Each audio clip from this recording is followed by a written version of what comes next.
Tisztelt Hölgyeim, tisztelt Uraim, engedjék meg, hogy a községi képviselőtestület nevében üdvözöljem Önöket a mai Keszegfalvai 18. kakasfőzőversenyen és a 27. falunapon, amely a következő programpont szerint fog lezajlani.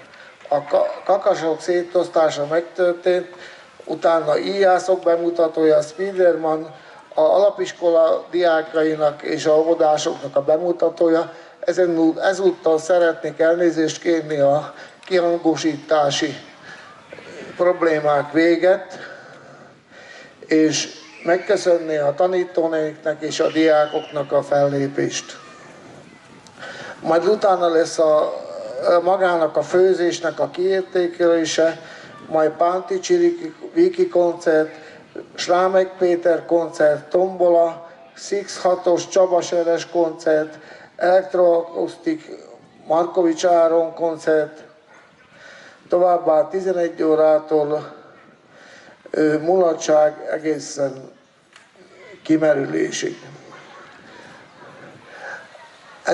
Ezúton engedjék meg, hogy a főzőknek kívánjak nagyon sok sikert, a vendégeknek pedig nagyon sok finom főztet, hogy megkóstolhassanak, és kívánom, hogy nagyon jól érezzék magukat falunapon és kakasfőzőversenyen.